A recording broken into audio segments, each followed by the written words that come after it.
An age ago, the beating heart of our people was a king who knew only victory. He wanted nothing more than an honorable death on the battlefield.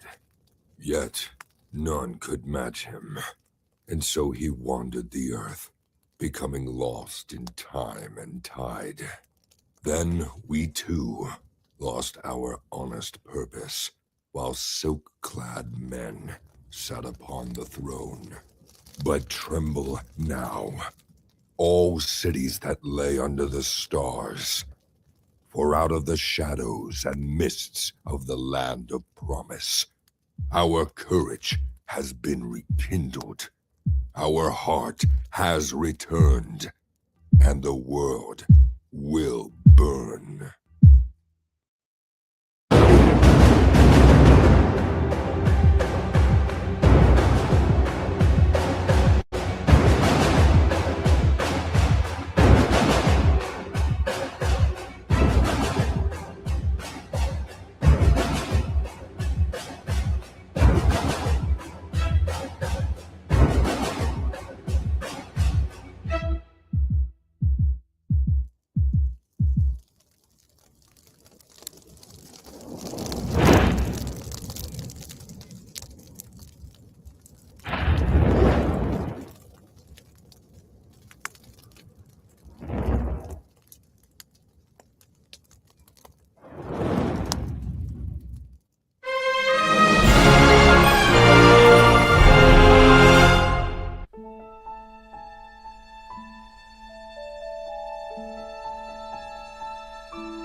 Welcome to StreamYard, where all the buttons are suggestions, and you never know what's going to happen when you hit something.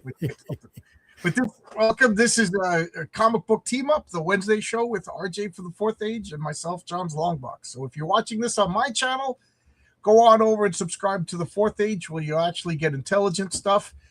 And if you're on RJ stuff and you just want to rot your brain, come and subscribe to my channel, John's Longbox. John is a great channel, everybody. Just go subscribe. First off, I want to say we will not be talking about the quartering or any of this nonsense. My emails have been, not emails, but my direct messages all week long. You can talk about, I don't care. I honestly don't care. I had enough of drama in the past 2 years. I want to talk about comic books and nonsense. So that's why I stream, to get away from drama.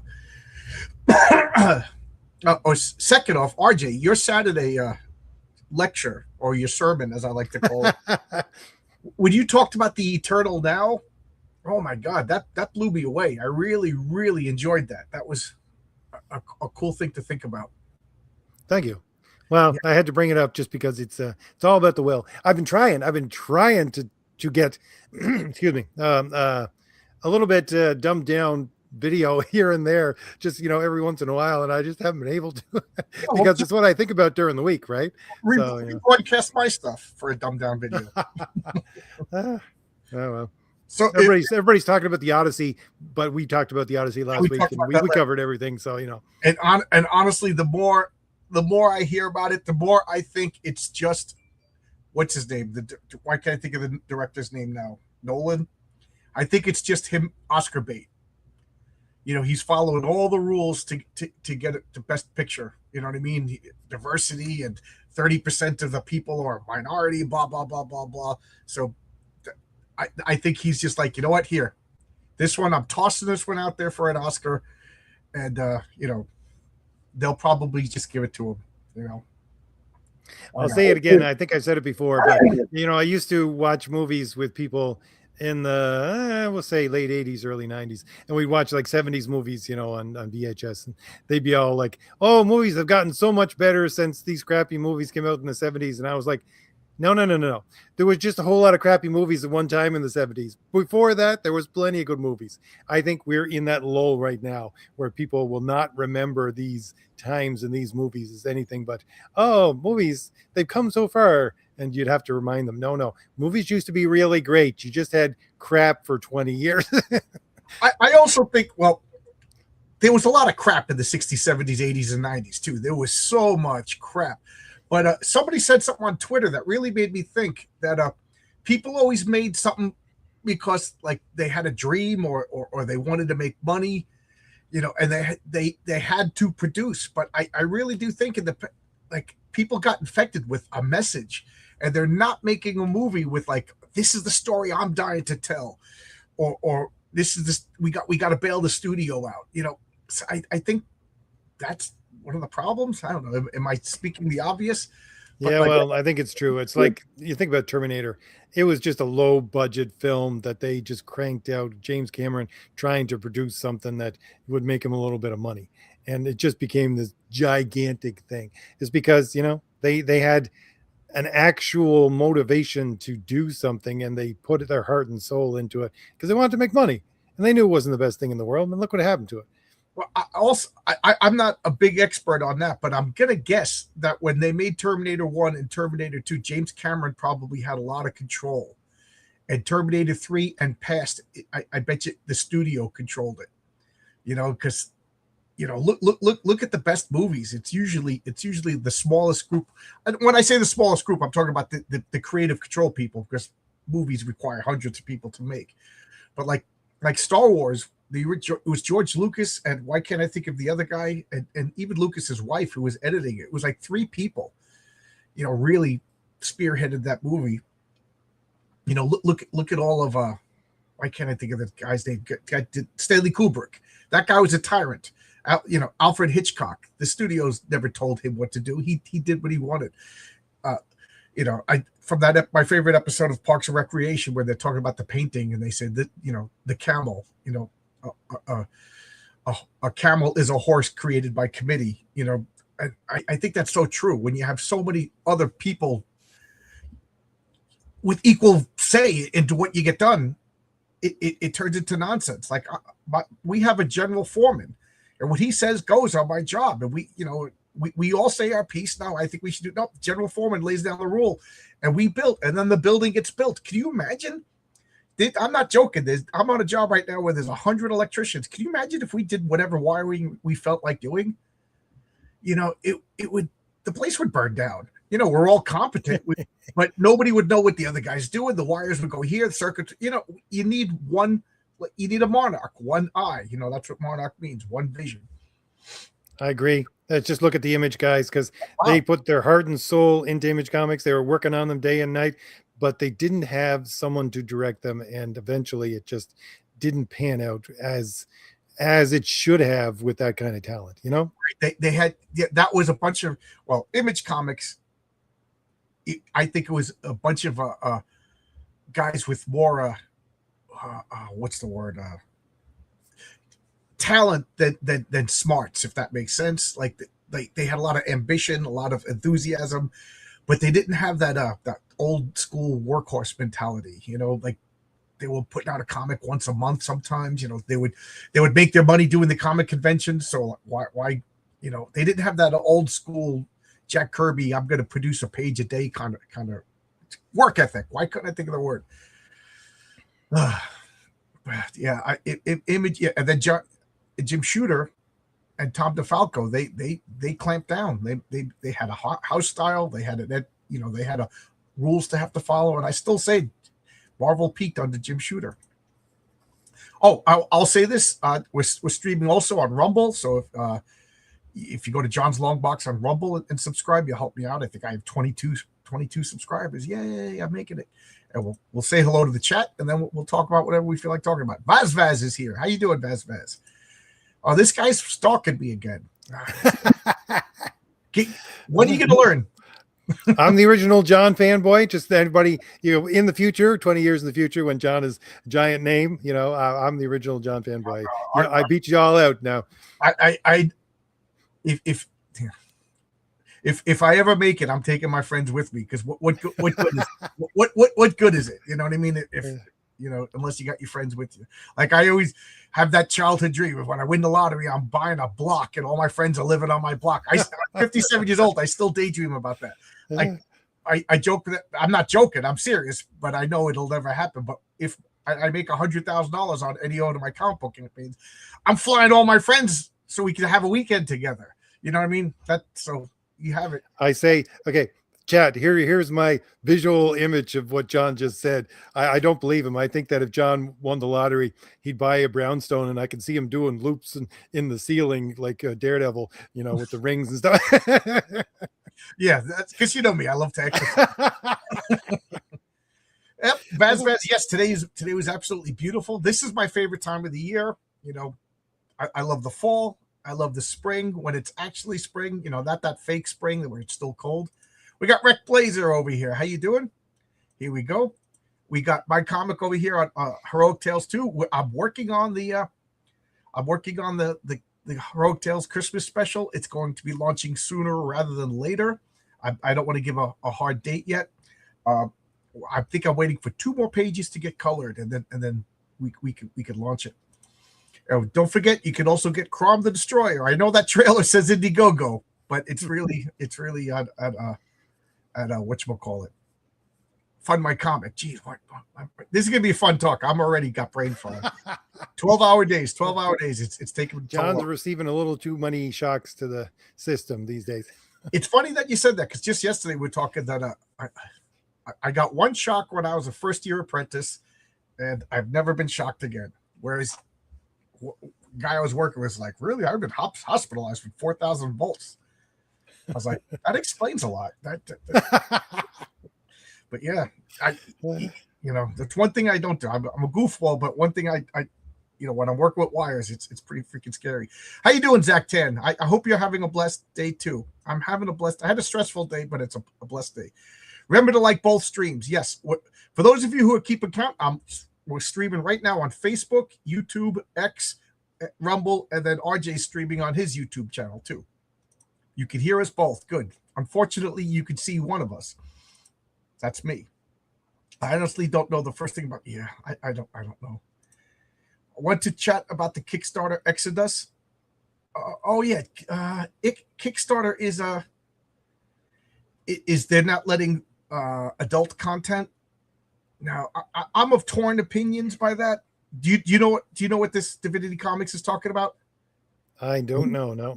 Yeah, Kickstarter just started a new policy that they're not going to do like adult comics anymore. So no booby comics, no not safe for work comics. Now that just kills almost their entire comic section. Right. That shoot themselves in the foot, if you ask me. Now I'm a free speech guy.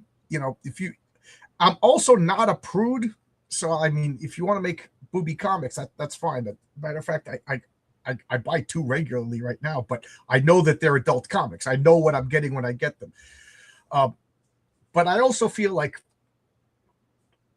low common fruit is just like making Star Wars and then putting boobs on it and selling Star Wars. I mean, honestly, but if you want to make that, and Kickstarter if you want to sell itself. But I think this is going to cause problems, because what's the line? What's the line you want to cross? Like I got sexy women, Renzo. You can't tell him not to draw a sexy woman. So is Kickstarter just going to stop my campaigns even though there's no nudity in my comics? So I'm anticipating a lot of that. So yeah. So there you go. I appreciate that. Get rid, cancel about the drama. I just don't care about all this drama. I had drama for 2 years. I'm done with it. Also, thanks for the mention the last video, RJ. No problem, Rex. What's up, John? Never got to have our chat. We were going to have a chat. Divinity Comics. I honestly don't remember. I apologize. I can't remember what I did yesterday. Funny thing, I don't think there's any Greek actors in the new Odyssey movie. I'm of the same opinion of the quartering. I don't care anymore. I talked about it. I said by saying that this movie is is Oscar bait. That's really all it is. It's just a not Graham Nolan. Graham Nolan's the comic book creator. What's this director's name? Christopher Nolan, is that his name? This is just him. Like, I'm gonna suck up to the Academy, give them exactly what they want, and they're gonna give me. And I bet you, I'm predicting now, he's gonna get the Best Picture Oscar. The movie's gonna bomb, and he's gonna get the Best Picture Oscar. Oh, he's doing some malicious compliance. I don't know. At this point, what that woman who's playing Helen of Troy is playing Cassandra also, so he's getting the same. I mean, I think she's a good-looking woman, but she's not Helen of Troy. Hey, Oscar's here. Oscar Carreno is the colorist for my comic that I'm working on right now. He just submitted some great pages.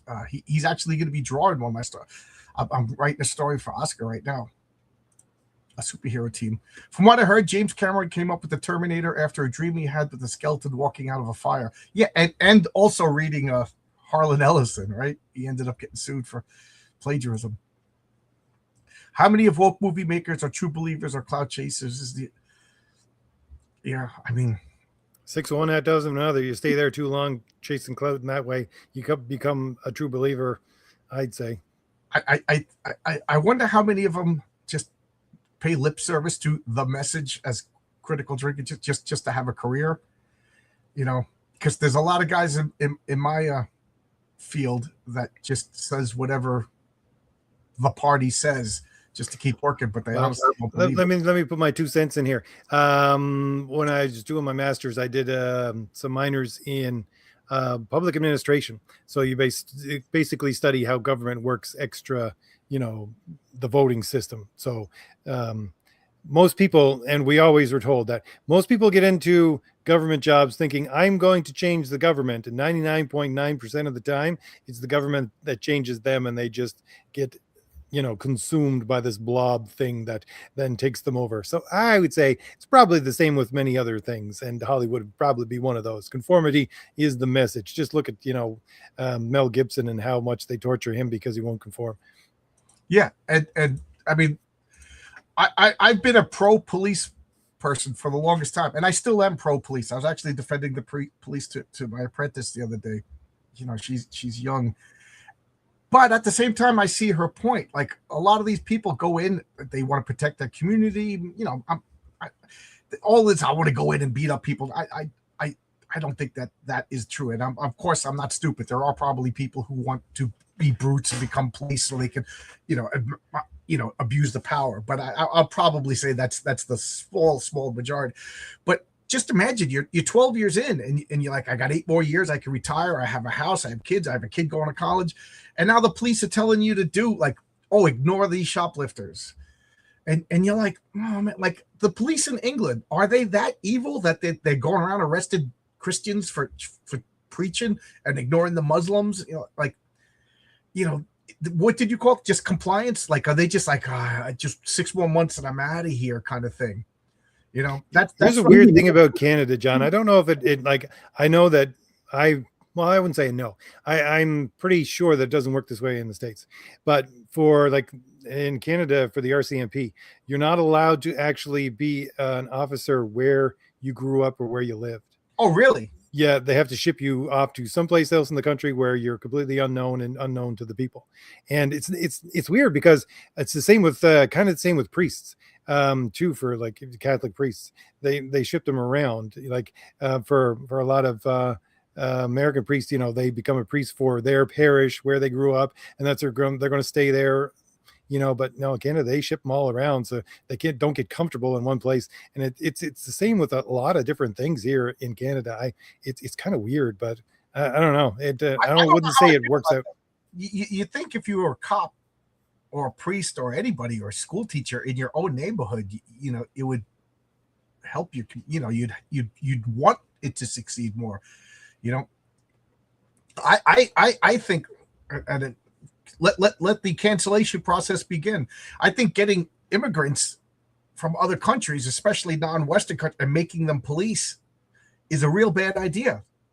You know, you gotta have people that I think it grew up in your country to be policemen of your country. And I think, you know, New York now is just recruiting all of these people who are born in Pakistan to become cops, because let's face it, nobody in their right mind wants to become a police officer. I took the police officer's test.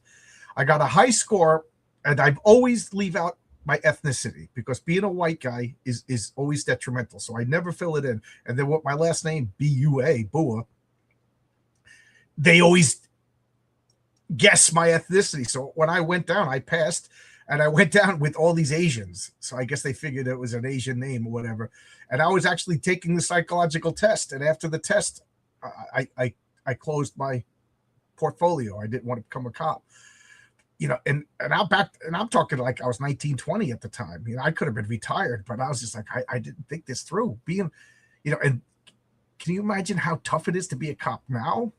Again, any police watching this, I respect you guys, but I also understand the pressures you guys are on. And I also understand you don't want to risk. You got a pension, you got kids, you got a house, Luckily, nobody really ever asks me to do anything that's morally wrong as an electrician. Funny thing is, John, though, that a lot of people don't know that you want to join the military, well, U.S. military. If you're not a citizen, you can volunteer and join the military and serve your time, and you'll get citizenship for serving the time in the American military, even though you're not American. Right. Yes. Yeah. That I don't really disagree with. I think being in the military, you probably get it, hammered into you, especially now. I think the military course corrected. Well, you get stripped of individuality. Yeah. Yeah. Jim was a good friend of Harlan Ellison. I didn't know that. Okay. You still sued him. Good evening. How you doing? Ben Savard, voice actors. I'm just going down. I don't want to. Oh, we got a super chat here. Jim was a good friend of mine. Jim Cameron was a friend of yours. My friend Jimmy is Jim Cameron's cameraman on the Avatar movies now. So that $1.50 gets me a cup of coffee. Hello, it's been Manny. I haven't seen your name in a long time. Oh, we got a super chat. This is over on your channel. This is Tim Bailey for you, RJ. If you want to read it, then Thank you very much.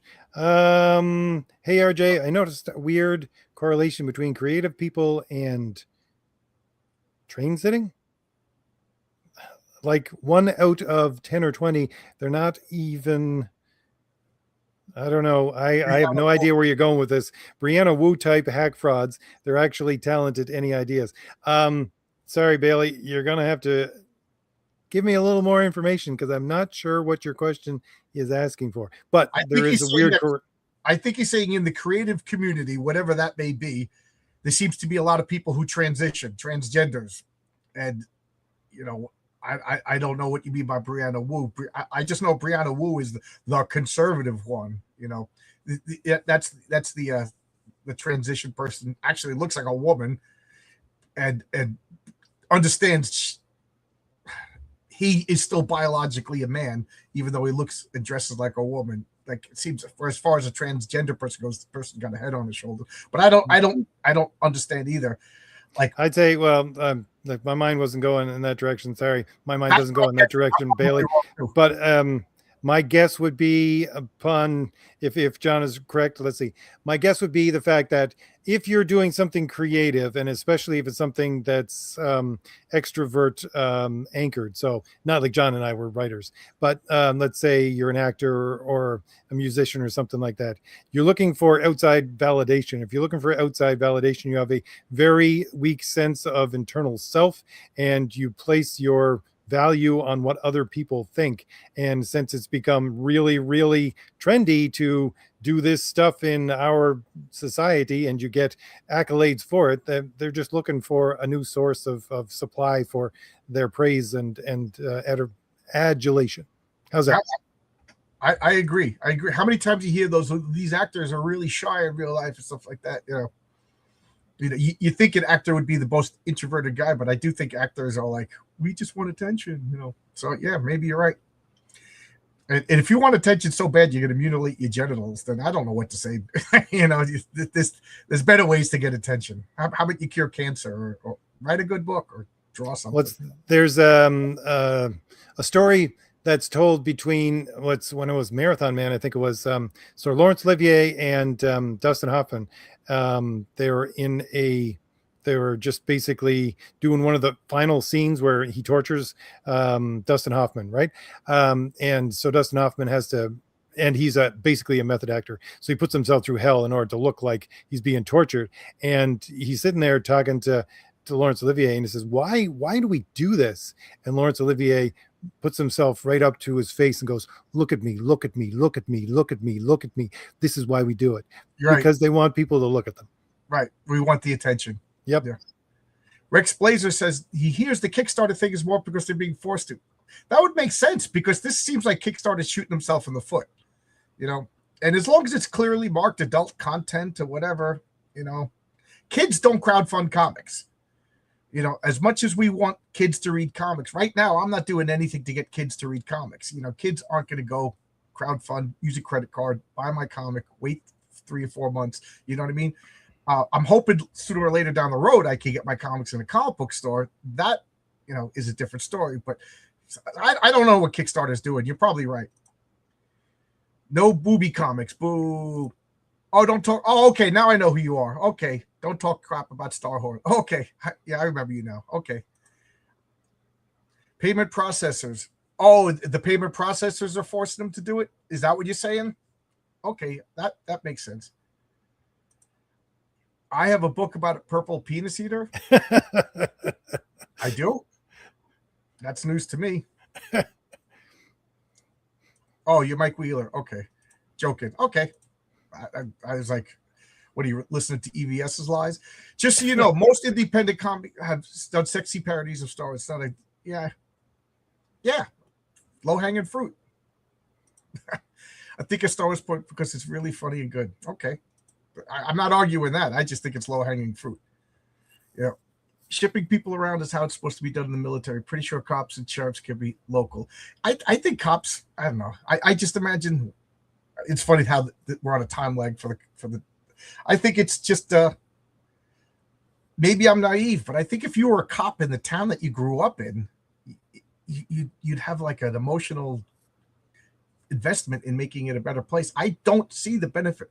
I mean, yeah, people move if they want to, but I don't see how shipping people around makes sense to me. Maybe, yeah, like I said, I'm pretty pro police, but I'm also not ignorant. I know that there's problems, but I think 100% most of the problems that the police officers faced are because of judges. You know, we had this guy breaking into our truck every night and stealing all the power tools. He was a crackhead. You would get $20 for the power, and we kept having to replace them. And he would, you know, drill through the wall, you know, whatever we did. This guy, so he was arrested 60 times. We were on this job for 3 years. The same guy was arrested 60 times stealing our stuff. The police came and they just like, how many times are we going to arrest this guy? Like, the police got him. They knew where we lived. He lived in you know, in this crack place. They knew. They went and got him every time. He goes, but he was out 2 or 3 hours later. So the cop basically told us, do what you guys got to do. You're not going to get arrested. And I'll tell you, the next day, we didn't go to the job site. We went someplace else, and it was the most fun I've ever had getting paid. And I'll also say this: that guy never stole from us again.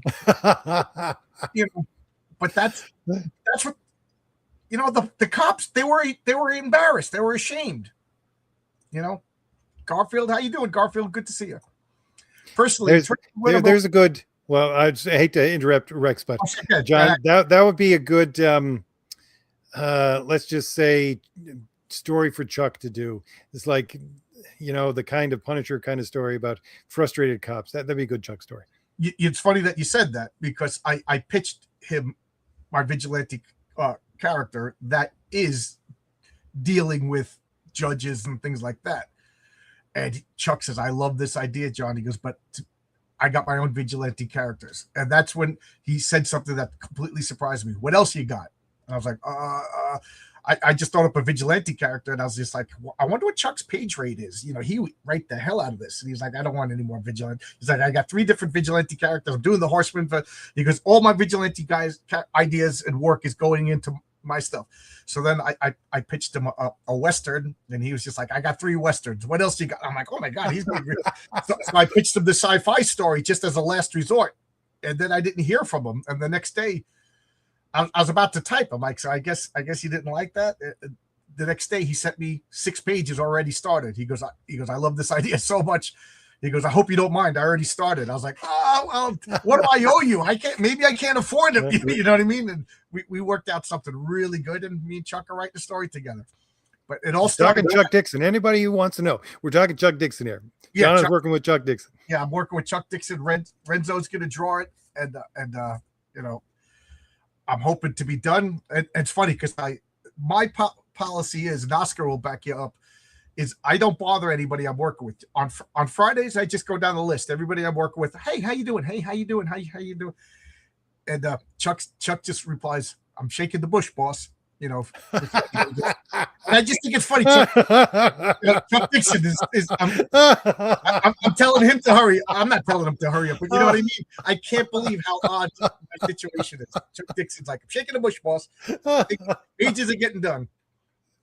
Oh, geez.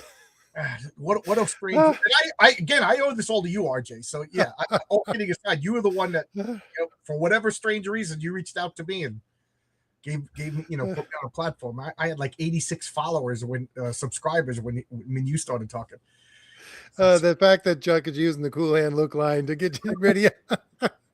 Personally, that's classic. He is Rex Blazer. Personally, in terms of what I'm okay with, making stuff that's suggestive, but now with posting so that's everybody. Everybody has the right to make whatever they want, respecting IP limits and respecting whatever, that's fine. Again, I'm not a prude. RJ will tell you some of the, I told him some of these comics that I read that were just beyond the pale, and I ended up stopped because they were too far even for me. Like Love and Rockets right now, I feel like that's crossing the line. I don't know. True. Hey, Tony Grigo's here. What are your thoughts on Jack Kirby getting a street named after him? That is so cool, right? Is it Delancey Street? Because isn't Delancey Street supposed to be Yancey Street? Or is it the street that he actually grew up on? But that's great. Cool. Unfortunately, it has to be under the communist mayor, so it'll be on fire soon. And they'll probably AIDS-infested needles all over where Jack Kirby grew up. But, let's be hopeful that the city cleans itself up soon. But, yeah, that's great. I got to go. I'm so mad because I've been working so much. I haven't been paying attention to the news. And then my wife comes home and starts telling me about all the horrible things for the day. And I'm like, please don't tell me any of this. And then I just saw on the news that there was people dressed up as the Thing. And, oh, man, I should have went, but I didn't know. That's what I get for avoiding the news. Ben Samar, voice actor. I worked with a bunch of retired New York City police officers at my old job. I heard some crazy stories. Yeah. You want talk to a doctor, talk to a cop if you want to hear the most insane stories. Chuck is a very busy man. He's always writing a script. Yes, he's a great guy. I love Chuck. He's such a fun guy. Like, I don't know. I could gush about Chuck Dixon all day long. He's such a cool guy. If I made something explicit, I'd just keep it private or show it to close friends. I'm not going to lie. I have an R-rated vampire story that's going to be, when I say graphic, I mean gory, and there's going to be nudity in it, but I think it fits and I'm going to make sure that people understand that it is, you know what I mean? But there's a time and a place for everything, and whatever you're comfortable with. Yeah, gas prices are going to continue to surge. Tell me about it. I drive an hour to work, and I drive an hour home to work every day. I'm spending like $200 a week on gas. Please, Trump, I voted for you, but I didn't want war. I don't see what Iran was going to do. They've been 2 weeks away from a nuclear weapon for 40 years. I don't understand this war. And it's going to take you down, Trump. This is the thing that's going to lose you the midterms, unless you pull a miracle between now and October. Hey, Zaid Comics is here. I was thinking about weird westerns. Check out The Man with No Strings by Zaid Comics. That's Phil and his brother. I forgot your brother's name. I'm embarrassed. Phil Diaz. Everybody saying hello, Phil. With all the money the new mayor's taking from the millionaires, won't that mean utopia? Yeah. Well, he's announcing. It's funny. New York is going to be nowhere pretty soon. Yeah. We're going to have the Duke of New York, and he's #1 pretty soon. He just announced that he closed the deficit. Well, that's what happens when you don't pay anything. He raided all the pensions. He raided all the city funds, which I know I'm just like, you get all you Democrats, all you union Democrats, you voted for this guy, and now he raided your pensions. You know, so that's what he did. He stopped services. You kind of have to do that. I mean, if the city's working on a deficit, you have to cut services, stuff like that. But you know, I don't know. I think New York is going to get worse before it gets any better. Oscar says you need to do a horror tale spinoff. I have 2 horror stories in the works, but right now I'm spreading out as you know, as the Hobbit says, too little butter over too much bread right now. I got to launch a campaign. I got to get money coming this way for a couple of months. Please, guys, back Heroic Tales Christmas special will be launching soon. You know, because I got 7 artists, you know, and that ain't cheap. A colorist, a letterer, a flatter, a guy who does logos. RJ will tell you. So we're all caught up with the comments. You had a topic you wanted to talk about. Oh no, I just wanted to do. I just slapped Doctor Strange on my thumbnail because you were telling me about the metaphysician last week, and I was really getting into a lot of the stuff that you were sending me. So I just figured we'd talk a little bit comic magic for a little bit. Okay. For those of you who don't know what RJ's talking about, and why would you? I wrote a script. I have a character called the Metaphysician. Matter of fact, I'll get an image of him, but he's my Doctor Strange type character, and his weakness is he will do no harm. So he actually took the Hippocratic Oath. So one of the things I did while writing his story is I looked up the actual Hippocratic Oath. We talk about it, but I read the real oath. Did you know that the Hippocratic Oath, and here's why I think we don't take it anymore, is part of the Hippocratic Oath is a doctor will never perform an abortion. Did you know that that's part of it?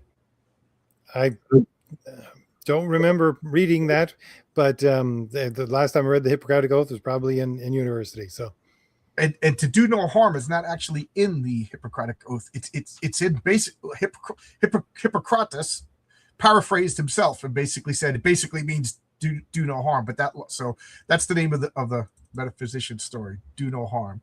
And here is my character, so you know what we're talking about. There we go. Drawn. Oh, like I said, this is drawn by Renzo. This is my card. It'll be available in my store. So that's the metaphysician.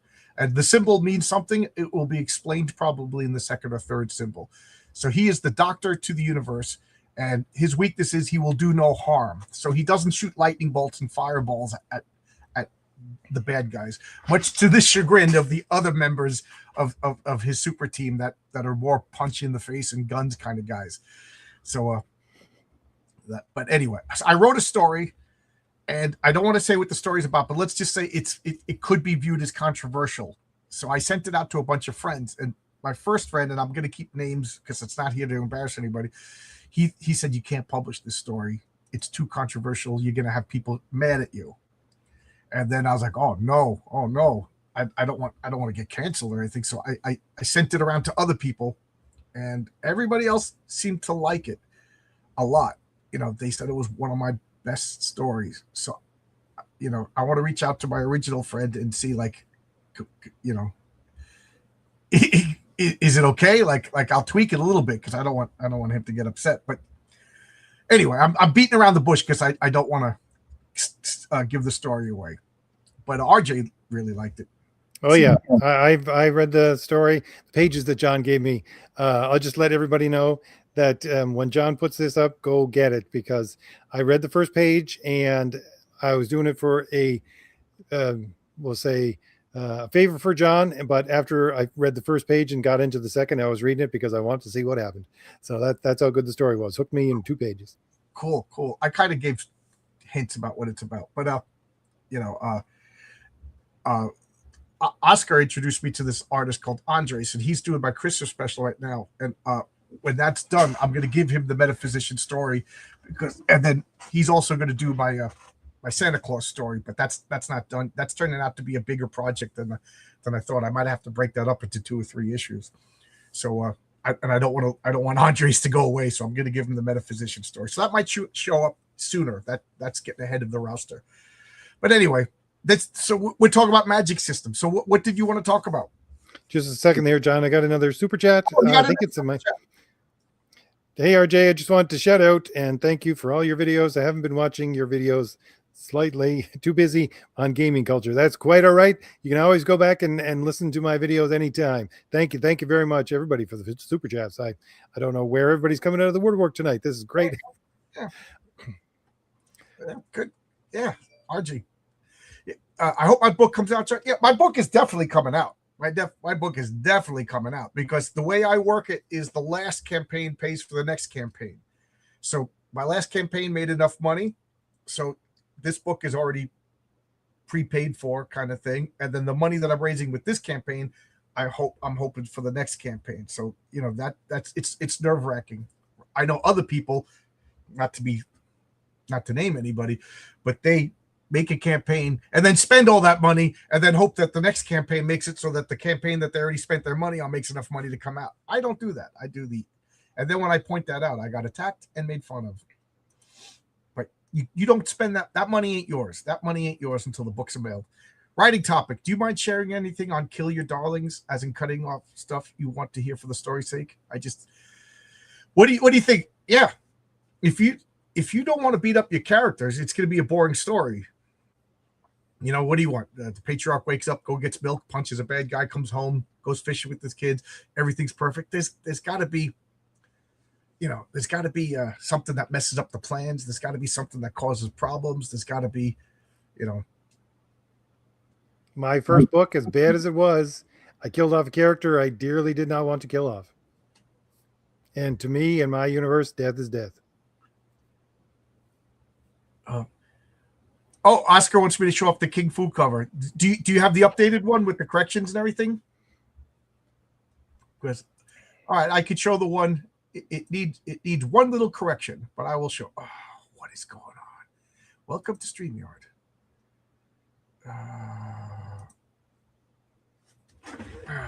Man, it's asking me for a passcode, and I don't know the passcode.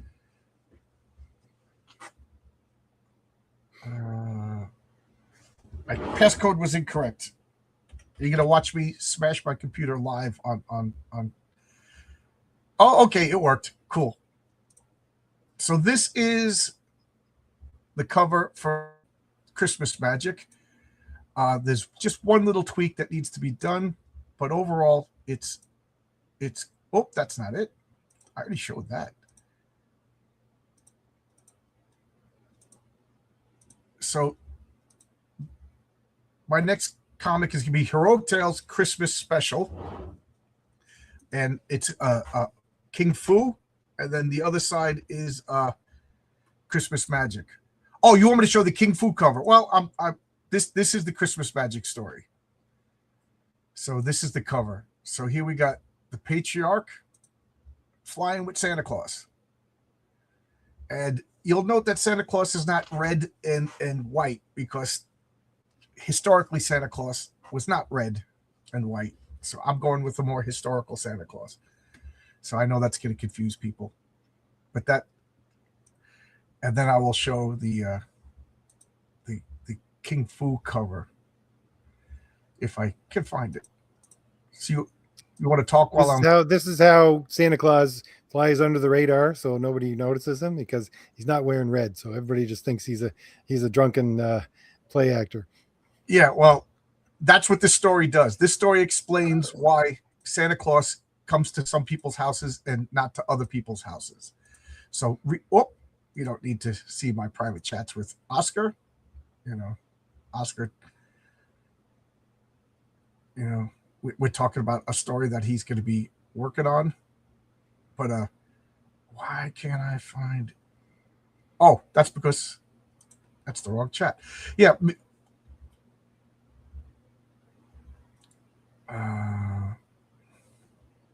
A lot of this is real exciting. Okay, so this is the undressed King Fu cover. This is Christmas special. Yeah, doesn't that look very Christmassy? Yeah, this is Christmas in the way Die Hard is Christmas. It happens at Christmas. But that's King Fu with Lieutenant Walsh and the ape hands coming out. What does that have to do? You'll see. Read the book. It's so good. This Renzo's art is so freaking good. And Oscar's colors. Oh my God. He just sent me a page today. It's so good. So good. But there you go. That's King Fu. And Luke Stone of Fund My Comic is doing the cover dress now. He'll be done with that probably tomorrow. Yeah, this comic is going to be so good. I mean, you saw the two high level artists. Andres is not a second banana to Renzo. They're both, I think, just as equally good. You guys into the adult magazine Heavy Metal? It's been great. Yeah, I got a magazine box of like 100 straight issues of 1 to like 100 of Heavy Metal. I don't know where I got it. At one point, I was just going on eBay and buying full runs of stuff. So I think I must have just bought it in a frenzy. So I got to read it. Just to let you know, Tim, there are a lot of guys out there right now who are doing crowd-funded magazines who are trying to do something like Heavy Metal, Dragon Magazine. I gave some of the first pages of Crom the Destroyer as a preview for the Mad Scribe, which he originally wanted to do much more of a Heavy Metal magazine, although it's turned into a bit of a Dragon Magazine kind of thing. But there's a lot of guys out there trying to get that indie scene going, so you should look around. Goobermensch says, currently spending my birthday on the phone with the IRS. Send me strength. I hear you. When I was out of work, my insurance company gave me money, because that's what we pay insurance for. And my wife is so good. I told her to lower our insurance so it would be cheaper every month. And she said, okay, and didn't. And good thing she didn't, because when I got into my car accident, if you remember, I broke my neck. I was out of work for 8 months. My insurance gave me a bunch of money. But lo and behold, they didn't take tax out of it. So I was just dealing with the IRS. So yeah, yay. You break your neck and the government's got to get paid, right? Yeah, where were they? Where were they when my neck was broken? My insurance paid the ambulance. My insurance paid the hospital, but the government's got to get a cut of me breaking my neck. So I was looking at the Metaphysician. I didn't realize, because I was just reading the script, I didn't see any of the visuals. But I think you're going with more, let's say, hooded Doctor Strange. I guess masked Doctor Strange in that. If you go back to, I don't know, was it first run that he had the masked Doctor Strange? He actually had the black series. Face. Yeah, second series. Yeah, in the second series he had the mask. He's covering up his face because in magic, the more people know about you, the better their spells work against you. So if you know their name, yes, that's very magical. That's the thing. So he's covering his face. He calls himself the Metaphysician. So if you know his real name and what he looks like, you could still cast spells against him right now, or you could shoot him with a gun or hit him with a lightning gun or laser beams from your eyes. But your spells are going to be slightly less effective against him because you don't really know who he is. And an interesting I think it's Etrigan the Demon, when they had that as a regular series. One of the fun story arcs began with the fact that some guy was trying to, like, it's basically shadow government. He was listing all the things that he wanted in a president, and he checked it over 3 different times, and after calling on all of these attributes 3 different times, he summoned up a demon, which was Etrigan, because what he was actually describing was a demonic force. And when you say the demonic force's name 3 times, it brings it into the reality with you, right? So as a fun little story arc for Etrigan the Demon, if we're talking about magical stories. I always tell people that my comics are, Bronze Age Marvel with Dungeons and Dragons, and then Lovecraft. You're going to see a lot of Dungeons and Dragons in the Metaphysician because he's basically a D&D wizard. He needs spells. He needs components. So like you see all those pouches, those are all his material components for his spells. And one of his spells is he miniaturizes everything. So in one of those pouches may be a sword, or an umbrella, or another pouch. So he opens up the pouch, there's a pouch, and he expands the pouch. You know what I mean? Things like that. But he has all his, his beeswax, his spider legs, whatever he needs to cast these spells. And one of the things I would like to do if this character catches on is actually, like, I tell one of his stories and take like a couple of pages making his spell book. Or maybe, one day I would like to do like an art. We were talking about this, like make like a role playing, a fake role, like make the rules to a role playing game that maybe doesn't exist or something like that, and have all of his spells and his spell books. Here's a fun idea, John, just coming out of the top of my head. Okay, so I'm thinking about different magic systems and about how things might work with reagents, what you're talking about. So how to cast spells that way. A fun thing to do, let's say you get, a couple issues into Metaphysician, right? Is he casts so many spells that he's basically out of any reagents, so he can't cast any spells. So at that time, his backup system would be that the back of each pouch has a runic symbol on it, because runic magic, and you put them together in a certain way, and therefore it becomes a runic spell, which is not very strong, but would be like last ditch effort. This is what I'm doing because I got nothing left, right? That would be a good little thing to throw in. Well, yeah. The way my magic system works is you need 5. It's going to be. I'm actually, there's a sigil. It's a 5-pointed star. So you need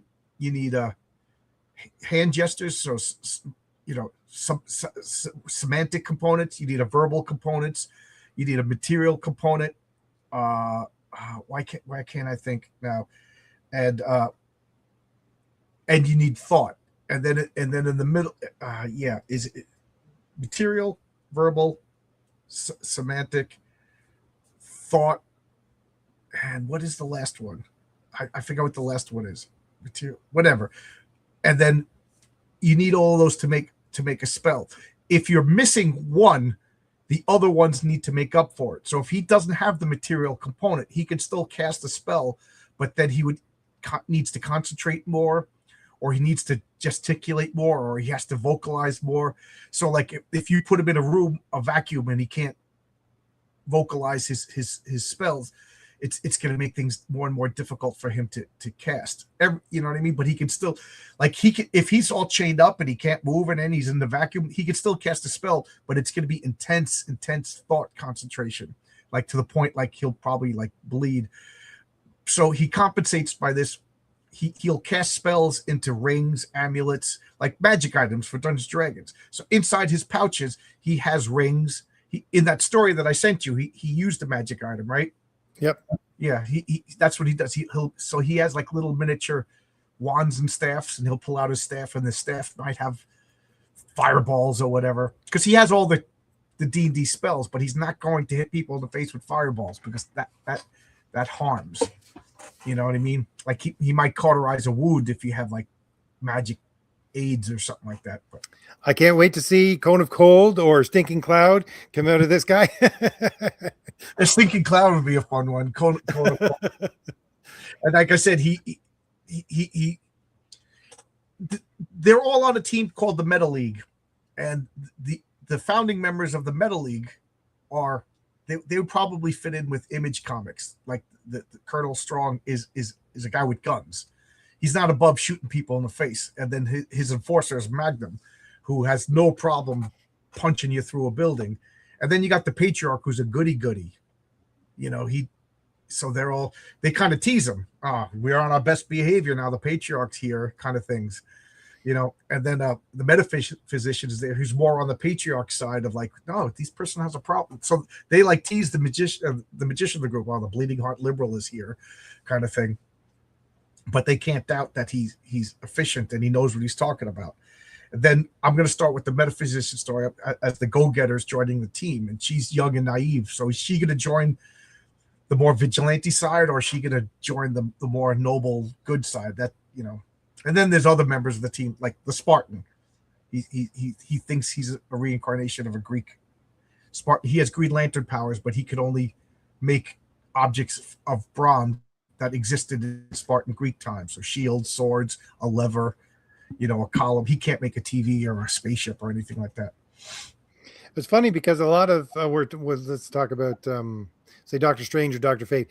They always have that limitation, which you rightfully, I think, have put on your character as well, because Doctor Fate is a lord of order, right? He's a defender of order against chaos, whereas Doctor Strange is sorcerer supreme, defender of magic and things like that. There's the limitation always put upon these hero characters that use magic in the current ones anyways. I don't know if we go back to like the Phantom Stranger or Spectre or things like that, but there's that limitation, which I think is really good for magic type characters. Well, first, I think limitation is good for any character. Like if you read Dan Garrett, the original Blue Beetle from the 40s, towards the end of his run, he in the Golden Age, they brought him back in the Silver Age a little bit more limited, but that guy could do anything. He was like Dr. Manhattan. And who cares then at that point? I told the story a million times, and somebody said my biggest problem is I repeat myself, and you're absolutely right. But somebody in the chat was telling me that they're making up a comic book character, and they're the most powerful superhero ever. They could beat the Patriarch. They could beat Thomas Valiant. They could beat Superman. They could beat the Hulk. I was like, that's great. I said, but where's the story? Where's the drama? Where's the tension? So you could beat my character. Spider-Man could beat the Patriarch. You know what I mean? But like my character gets Patriarch, or not the Patriarch. Thomas Valiant gets the crap kicked out of them issue number 1. Right. Like, issue number 2, the Patriarch kind of got defeated in my comic. If you read that comic, he got played like a sucker because I think of him, he's modeled after a father, and a father doesn't, a good dad anyway, doesn't just go up into your room and start beating you up. RJ, no, he's going to listen to you, maybe trust you twice. And if you're the kind of kid that would take advantage of that, shame on you. But bad guys are bad guys. So he was kind of trusting with the Subterranean, and he got played. So there's going to be consequences to issue number 2. He saved the kid, but he got played, and he doesn't know he got played. So a couple of people criticizing me. You got to give him a definitive win. I was like, you're right. So I swept issue 2 and issue 3. I swapped because issue 2 is a definitive win. So issue 3, not so much. But yeah, I like that. Like, so this person in the chat, I was just like, I don't mean to be mean, but the superhero could beat everybody else. That's like what an 8-year-old makes up. You know what I mean? Like, my first superhero character that I made up was the most powerful superhero in the world. He could beat everybody. He was unbeatable. Notice I'm not making characters. I'm not making comics with this character because it's a terrible idea. I mean, One Punch Man works because that's the whole idea of One Punch Man. But, if I make up a character who could just beat up the whole... That's why I don't like the Blue Marvel over at Marvel Comics. Guy just stepped into... And I like Kevin Garreau. He's actually friends with one of my friends. He's a good guy. I like him. So don't think I'm being mean about this guy. But he writes one thing for Marvel, the Blue Marvel series, and in the Blue Marvel series, he makes the greatest superhero ever existed. He's this super black guy who's been around for 500 years, did nothing, thinks slavery is outrageous, but did nothing about slavery and just hung out. And now he's showing up and he's more powerful than the Hulk. He could beat Thor. He's, it's like, yeah, he's the worst character ever. He could have changed the world for good and chose not to. Where's this? Of all the infinite things you could have made up of why he couldn't act for 500 years, you chose he just didn't want to. That the government told him, oh, we can't have a powerful black man. That's going to scare all the white people. Okay. It's so stupid. And now they're going to make him it's going to be an insufferable Marvel movie. You watch. But yeah, limitations. So if you have a magician, you just can be like, I wave my fingers and solve the problem, right? So I'm going to try to make it obvious which spells my character's using, which material components he has, why he could use this, why he can't use that. Otherwise magic is tough to write. I think it just a rookie would just be like, he solves the problem. He's magic. Mandrake the Magician, one of the first superheroes. Yes, he's in the public domain. I don't like this character because of what I'm talking about. Mandrake had no limitations. He could do whatever he wanted. He could solve any problems. You know, like he was like the Voltron Sun Sword. He had Logar, right? Was his sidekick. And Logar would beat up everybody. Then Logar would get defeated. Then Mandrake would just wave his hands and solve the problem. So he's a modern audience hero. Who? My character? I hope not. So what you know, you have magic characters in your books. What do you have, like, any system to base them on, or are you making it up? Well, I don't really have magic characters. That's I've been saying for a long time on my channel. So for Crom the Destroyer, you have different kind of systems. I wouldn't personally call them magic. Let's just say, because they got there's the demonic force, and there's a guy who is way ahead of his time with what he can use. So, you know, they appear like magic. Both of them appear like magic. So it's everybody's just going to say it's magic. But to me, I have a system laid out, and that's why there is a magic duel in Crom the Destroyer. But, you know, it's two different systems competing against each other, and I have those systems in my head and how they work out. But, you know, I don't tell the audience that, because it's very much Conan the Barbarian. If you read, I can't remember even the story's name right now, but one of the stories for Conan the Barbarian, it's basically a wizard. He's trying to flee from the city, and I don't know if Conan's chasing him, but basically he has a mechanized horse, right? It's stuff like that, right? Yeah. The Blue Marvel, yeah, he's made for a modern audience. He's the most powerful. He's the most bestest. He's unstoppable. He's the coolest black guy ever.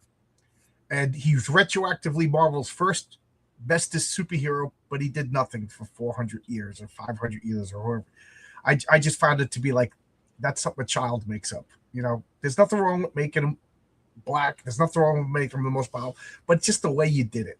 Now, retroactively, he's the best. Like they did that with the Sentry, but the Sentry's weakness, he's schizophrenic. And the longer he uses his power, the more his evil self gets more. So the only way to defeat the Void is to not be the Sentry. You know, is he schizophrenic? He's kind of creepy. Is he mentally manipulating? Like, is his wife just a woman he's infatuated with?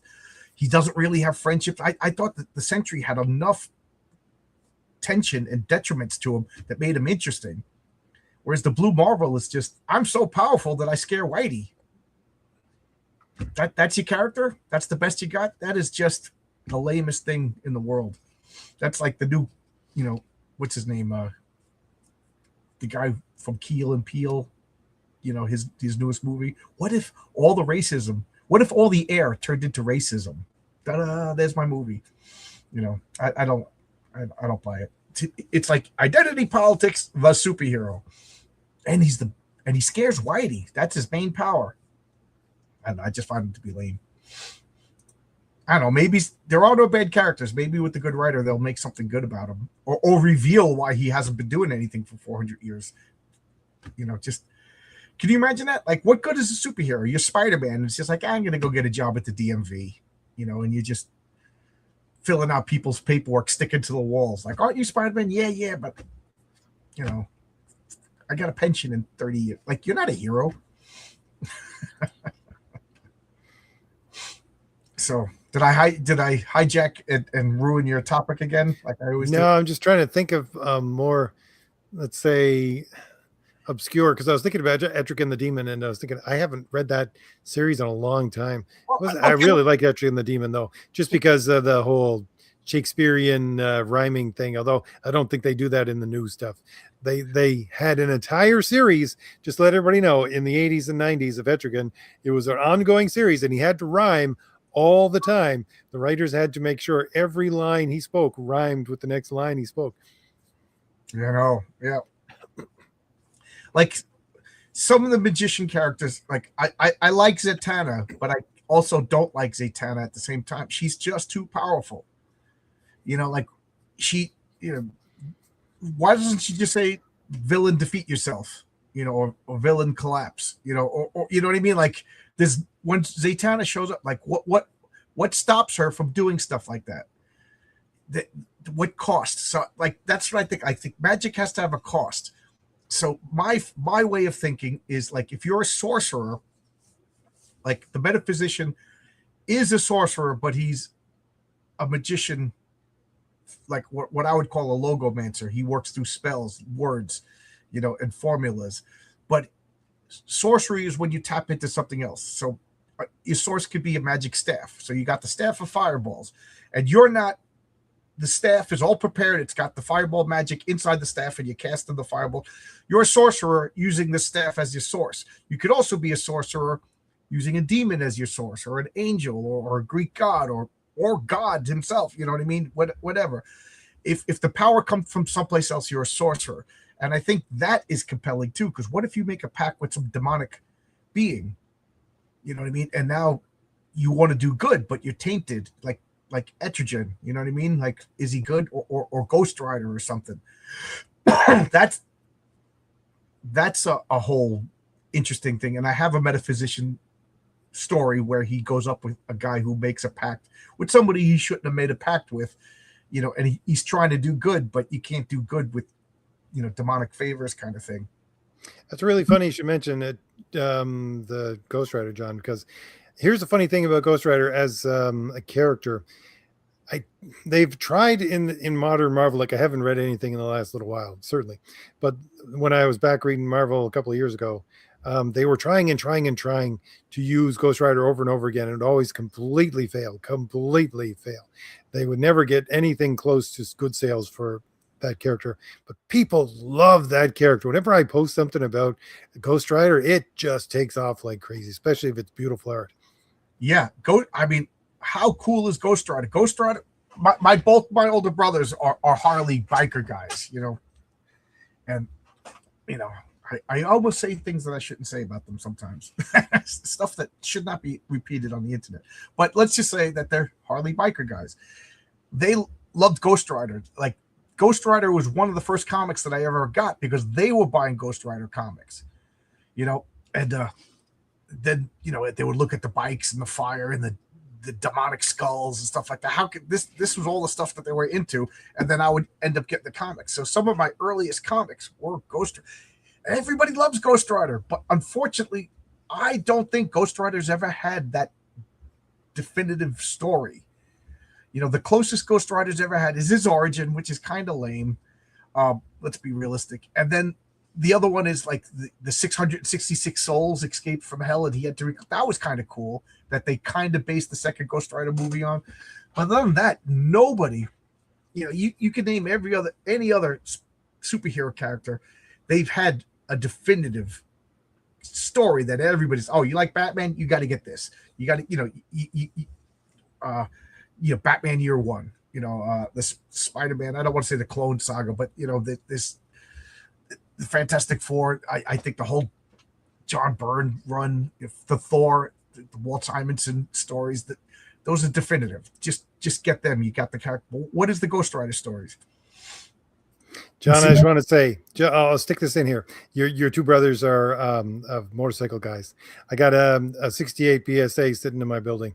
Just mention it to them. See, do you ride? No, I don't ride. It was my father's, and it's been sitting in storage for about 30 years. Oh, so, wow! What is it? What?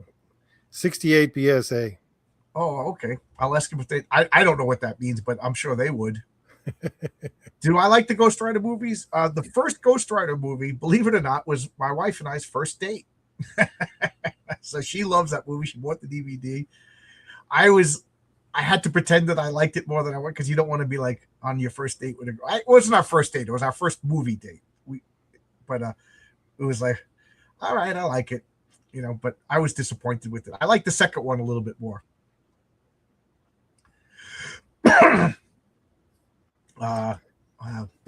What else? I was going to say something, but how could Ghost Rider so cool? Like, kids would draw Ghost Rider when I was in school. They didn't like comics, or they didn't particularly care about comics, but everybody drew. Oh, Ben Sabat voice act. This is probably my second or third favorite single issue of all time, Ghost Rider 35, the Jim Starlin fill-in issue. And it's so good. It's so good. It was an inventory issue, meaning Jim Starlin wrote it, drew it, did everything, and then Marvel just put it away for a rainy day. And then Ghost Rider was late on a deadline, so then they pulled it out. So it doesn't even fit. He has different powers. He has a different bike than what was going on, but it is so good. For it to be Marvel, if you worked for Marvel, they would hire you to just draw what they called an inventory issue. And the rule was it had to be self-contained, meaning only one issue. It couldn't really change up continuity, so nothing really major happened, and you may or may not see it published. And what they were, or if Marvel got caught up, things happen, they needed quick, pull this out, print that, get it out, because Marvel had to have their comics come out on time, or they would get sued by the distributors in the newsstand. They had to meet their deadlines. And Chuck Dixon says that he has about 13 or 14 Jim Aparo Batman stories that are gone. He just imagine that, 13 self-contained Chuck Dixon Jim Aparo Batman stories that have never seen the light of day. Man, I would love those. I would love to see DC print that, make that. Lost Batman Tales, 12-issue series. You get a year of great sales. Yeah. The same director of Hellboy. I didn't see The Crooked Man. Is it any good? John, they're making Escape from New York. Yeah, it's a reality show. It's happening right now. All the I can't believe this stupid mayor went to that guy's house, and this guy's got 300, and then that guy was just like, okay, I don't know the guy's name, but some billionaire. He owns a gigantic, whatever, three stories of a building. That's his home, and he doesn't live there all year round. So this mayor has to call him out on it. And the guy's like, okay, I'm taking my money. He donated $300 million to some hospital. He's like, I'm pulling it back. And he's already in Miami, and he took that $300 million and he donated it to Miami. I just saw a commercial from Miami on YouTube. Thank you, Mendani. This is what's being built with the money that he just pulled out of New York. Congratulate. That's why I believe Mendani is a Manchurian candidate. He's there to destroy New York. He's not there to help. Which is why I think all politicians need to be born in the United States, or at the very least live here for 20 years. I'm RJ. What do you think about this? I think to be a politician, you got to have kids that are born in America. You got to have roots in this country. Look at that mayor in California. She's a freaking Chinese spy. Here's the funny thing, John. I think it was, what was that? Plato basically said you shouldn't be able to hold office until you're over 50. I don't know. I think in order to vote, you need to be a positive taxpayer, meaning you actually have to pay. If you get benefits, you can't vote because you're just going to vote whoever gives you more benefits. You have to be a taxpayer. You have skin in the game. I can honestly see that as being something one of these countries is going to implement at some point. It's like, okay, if you are an immigrant into this country and you've been on social benefits for more than 5 years, away you go. Back to where you came from. No, if you're an immigrant, you can't get social benefits. Why you come here just to be on the dole? No, you come here because you have a skill or you can support yourself. If you're born here and you legit have a problem, that's one thing. I'm not that heartless. You got no legs. You're blind, And second off, join a church then. Join a church. Be nice to your family. You know what I mean? Like, and that when all else fails, that the government will take care of you. But I also think round up all the homeless, put them, buy some, some slum, and they can't leave. They got a curfew. You know what I mean? It's like, oh, okay. Why are you out? It's dark. You're on benefits. You live here now. It's not a jail, but you ain't going and mixing into the suburb people until you get a job. Clean yourself up. And I got nothing to say about Cosmic Ghost Rider because I really don't know him. He's after my time at Marvel. Yeah, no. The whole the Ghost Rider, the new Ghost Rider one who drives the car is completely awful. It's trying to be too much of a superhero. I think again, best Ghost Rider is when he's mixing with magic, not superheroes. Yeah, Although the Mark Texera stuff is beautiful and there's a lot of superhero stuff in there, but there is the undertone of magic all the time because it's basically a demon versus angels storyline. yeah, I don't know much about the Ghost Rider in the car. What's his name? Like Rick Reyes or something like that. It doesn't bother me that he has a car because the original Ghost Rider had a horse, then he had a motorcycle. I think like the vehicle or the motion or the riding part is like a zeitgeist, like in a couple of years, Ghost Rider's going to be flying a drone. And that don't bother me. That's kind of cool, but I don't know anything about the character other than he drives a car. And it's off the Fast and Furious, so whatever. I don't like when there's 14 different superheroes at the same time, but with the same name, it dilutes the character. We were just talking about him. Yeah, it don't bother me. Like I said, it seems to be the vehicle is whatever the zeitgeist demands it to be. And at one point, Ghost Rider rode a horse. The original Ghost Rider. So the new Ghost Rider don't ride a horse anymore. He rides a motorcycle. And now he rides a car. And in 10 years from now, he's going to have a flying drone, which would be pretty cool graphic-wise. Well, that's basically Cosmic Ghost Rider. He's got like a flying bicycle. So it's basically Lobo. But yeah, the only thing I would say I really don't care that much about what he drives. But at the same time, one of the things that really threw me about the Hispanic Ghost Rider is it's kind of hard to have Ghost Rider and his chaotic brand of justice when all of a sudden he has to step outside the car every time he pulls up, right? Oh, yeah.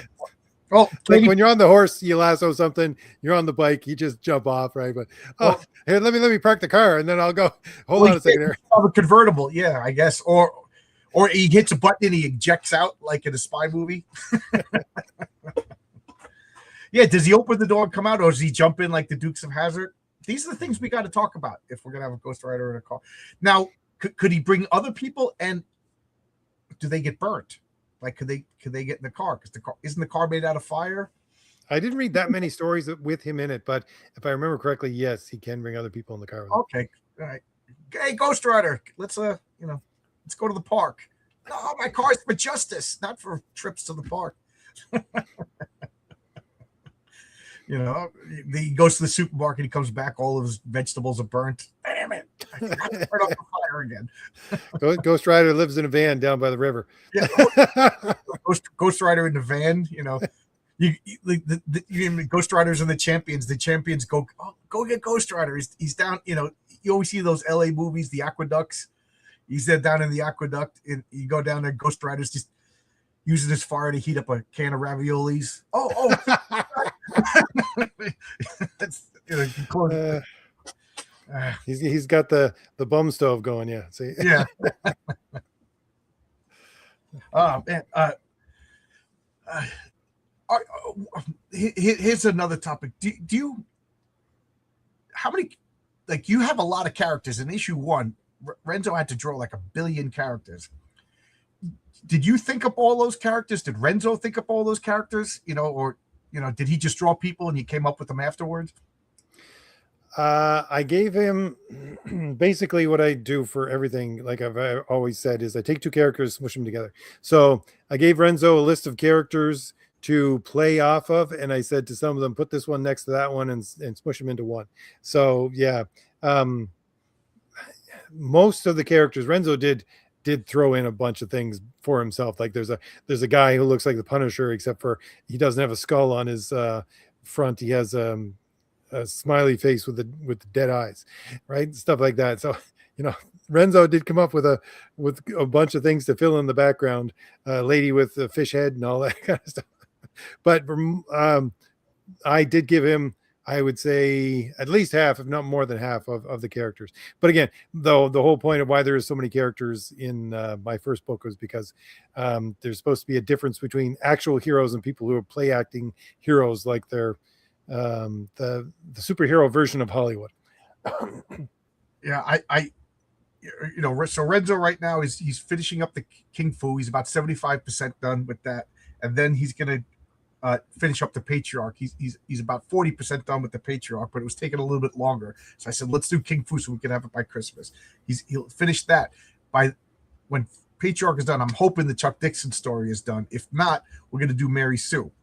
Now I'm saying all this because after Mary Sue, Renzo's going to do the Raven. I forgot about that. So then Raven, and then after that, it's a story about a funeral of one of the Golden Age superheroes, and I got about 100 characters in that story. And Oscar, oh man, I feel bad for having to color that. Renzo having to draw, but I made up every single character. They have a name. Like I have a backstory for every character in that book, and I'm not joking. There's probably going to be about 60 people at this funeral. And then afterwards, they all go to like a bar and tell stories about that guy. I'm literally going to be drawing every one of them because I'm a nut job. I'm like, no, these are my characters. I want them to look like I love designing them. So no, this guy has a stripe like this. So I was just wondering if you designed those costumes or Renzo designed those, because he designed some cool stuff. He's got the eye for a lot of the costumes here that for most of the characters, if we were doing anything really intense, Renzo would always give me 3 different versions. He was amazing to do that. He would give me 3 different versions. I would say a bit of this, a bit of that, and we'll go with that, because he would basically do an 80s version, a 70s version, an 80s version, and a 90s version. I would usually go with the 80s. Yeah, it's a ghost Prius. A ghost Tesla. There you go, ghost Tesla. people go to key it up and they burst into flames. I just wanted because I can't stop thinking of characters. I don't know what's wrong with me, but like just yesterday, I saw a word and I don't want to give it away, but I was just like, oh wow, there's a cat, and then I thought of a character. He's basically like a superhero version of like a 20s gangster or 20s mobster. And I'm like, okay, why would a guy right now have a motif like a Bugsy Malone or Scarface? And I was like, he's either time traveling, which makes it too complicated. I was like, oh, because he's an actor. And then because of that, I came up with a whole big story. And then I was talking to somebody else, and they're like, yeah. They actually sent me some background material. And now I'm like already writing a new story that didn't exist 3 days ago. Are you like that? Do you just like, people always ask me, and this sounds egotistical, and I don't mean it to be egotistical. I'm not even saying I'm a good writer. I'm just saying I have a billion ideas. And I have a schedule. This story has to happen first. This story has to happen second. So I kind of write the stories in that. But every once in a while, I get like, oh my god, and I have to do this. That's what happened with the Metaphysician. He wasn't supposed to come down for like a couple of more years, actually. But now he's coming down because I couldn't get that story out of my head. Well, like I do have a list of notes. So basically, I try to stay on track. But I do have a running list of basically story ideas. When something hits me, it's like, I got to write this down, and I write it down and I leave it. A lot of those story ideas ended up getting, let's say, taken into the Fade to Blue stories, just because I figure, might as well use this instead of trying to wait and see if it will become an entire story unto itself. So yeah, yes and no. Like I said, I write in fits and spurts, unfortunately, right at this moment, because I'm trying to get other things done with the creation of the comics. But yeah, I would write. If I could just write for 8 hours a day, I would love that. I would not have writer's block. I just wouldn't. I would keep going. Yeah, I like I said, I don't have writer's block. I have too many ideas, and I don't have enough time to do it. Oh yeah. Usually it's just Sundays, because Sunday seems to be like the lazy day at my house. Like Saturday, I work a lot of overtime on Saturdays, and I come home and if I got that sleepy feeling, it's like, and then after work, especially now, I'm working 12-hour days. I come home, I can't write anything. So it's just Sunday. I get to sleep in, and then I do my Sunday comics, and then I'll write. And it's just, I don't know. Like, I try to schedule it, but sometimes I get so enthusiastic about something else that I jump ahead. So I don't. I was just wondering if you're more disciplined than I am. If I didn't have other jobs to do and other things to look after, I would be much more disciplined. But yeah, I got so many things going on right now. It's like I am trying desperately to get Crown the Destroyer out, but I will have so many stories backed up after that that I don't know if I'm going to have to write another one, except for putting them in a pile for another year after that. Yeah, yeah. I mean, like I want, like, to me, Renzo is the look of my comics. So Renzo was always this is what it looks, but there's only one of Renzo, and he's working with a bunch of other people too. And now Oscar introduced me to this guy Andres that is just so good. He's just as good as Renzo in a different kind of way. I think he specializes in horror kind of stuff, but so I'm gonna try to give him more supernatural stuff. But so now maybe I could double up my input. I don't know. I'm just so excited. I'm so thankful. I consider myself. Yeah, this is exactly the picture I was thinking of. I'm trying to make it bigger. So if anybody wants to know, this is one of the pages from Thomas Valiant #1. Yeah, so this is pure Renzo. But again, I gave him most of these characters. Again, there's the Punisher guy he created, and but Renzo ran with a lot of stuff. So I can't even remember which one is his and which one is mine. But I did give him a lot of. Could you name? Did all these characters have a name? No. I would say probably about half of them have names, but a lot of them are just visuals. I'm 100% visual person. Like everything is a drawing to me. I've been corrupted by comics so much. Like everybody always says that I don't like music. Well, I don't really listen to a whole lot of music, but my friends, like when we're listening to music, they say, what image comes into your head? Because if it's orchestral, it's obviously a movie soundtrack, and I will see an actual vision of what's going on. But yeah, everything's visual to me. So everything comes up as visual, and then I give names to things afterwards. But most of them, again, are compilations of different characters. You can see a lot of like Legion of Superheroes and what is it? Different influences for Thor and Teen Titans, Punisher. There's Johnny Quick, and you got Ghost Rider, and all these kinds of things, obviously. But yeah, Renzo ran with it, so I let him go. The page that said I got to ask if Renzo could draw my book. Literally, this was the page. I was like, oh my god, this is so good. This to me is that page right there. Is John Byrne and George Perez had an art baby named Renzo Rodriguez.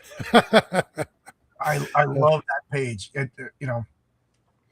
Yeah, Renzo, there's going to be a couple of pages like this in that story coming up where there's just a million characters interacting. Yeah, I loved that page. I was like a little kid.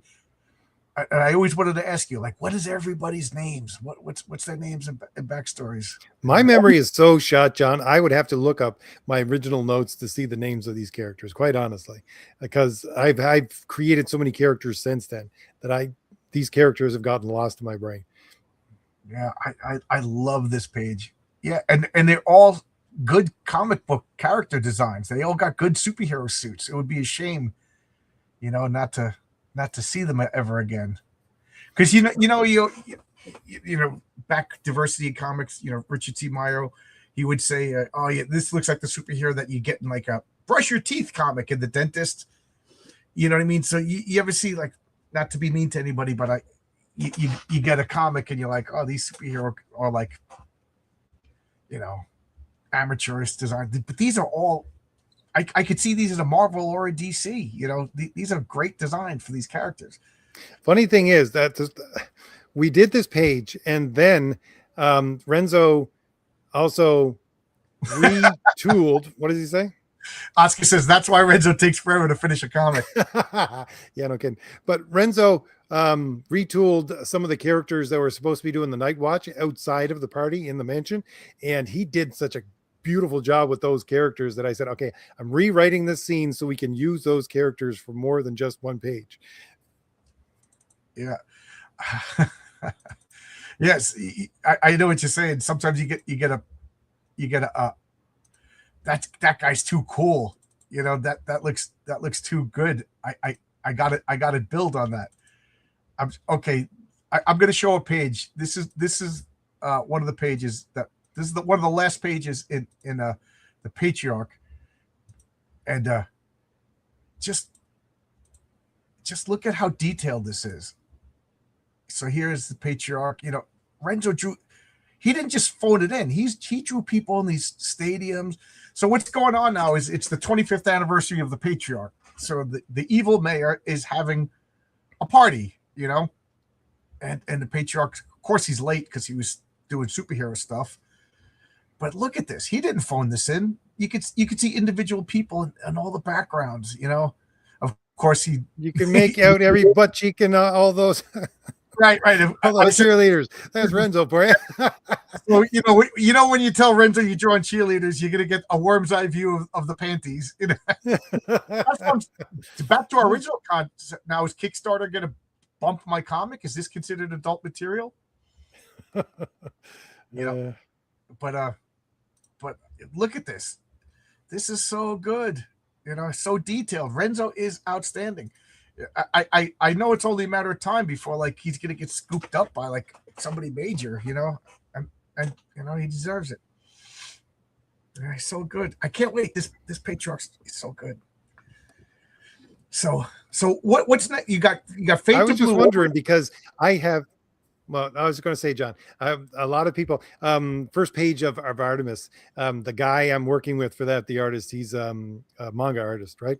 And he did the manga artist thing because I'm letting him do his stuff. He's the one who I just basically gave a rough outline to, and he ran with the story. But first page is panty shot. Everybody's like, come on, you can't do that first page. I'm like, I'm not controlling what this guy is doing. He's the artist. I'm not the artist. Now look at this.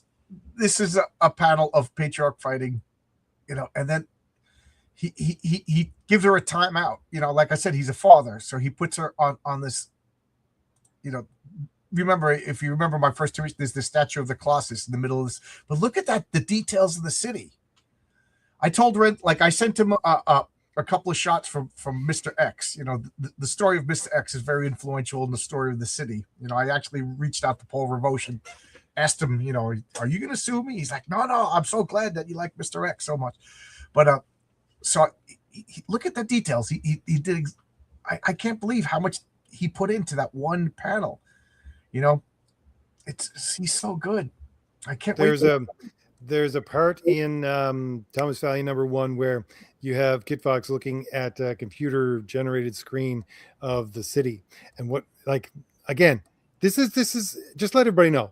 This is how much work Renzo puts into things and how great an artist he is. He tracked down a architectural schematic computer program, which basically could automatically generate buildings according to what size he wanted, and then use that as the backdrop for the screen to basically show my characters running down a screen on a little computer screen as someone's looking at it. It's like, man, I didn't ask you to do that, but thank you. Yeah, before he was a comic book artist, did he do like art for the city or schematics or something like that? He did. What do you call it? Advertisement stuff. So he would do like the, you know, stuff you would read on the plane where you're supposed to read the safety manual and stuff like that.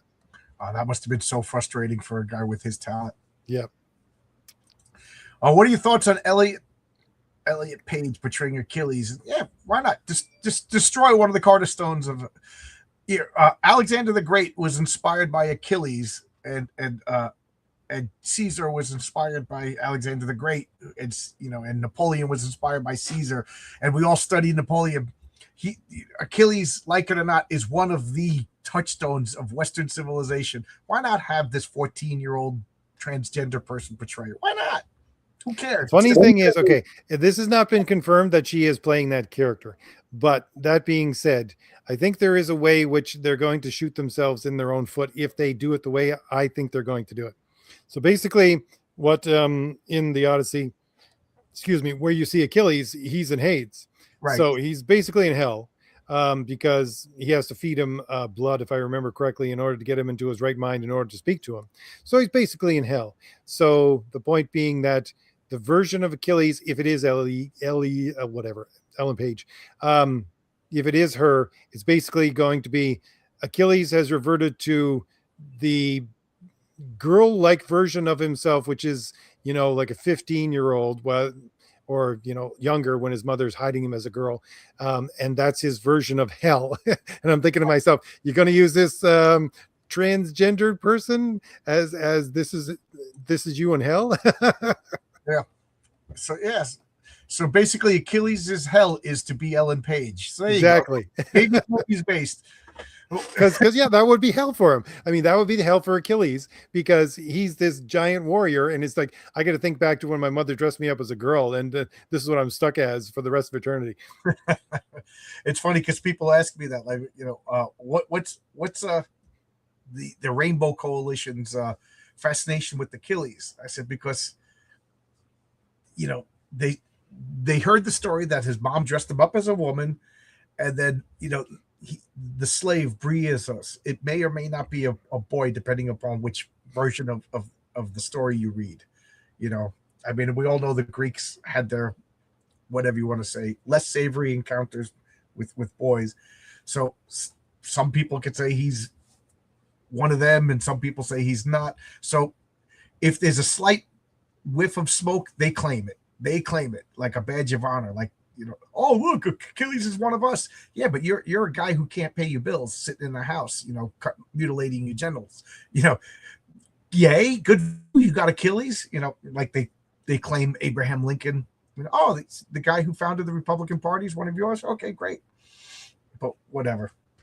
That I just don't understand. But they want Achilles, and I think this movie is gonna cement him in that side for 20 years. I don't know. I just get the feeling that this movie is going to be a colossal bomb, but a Hollywood darling.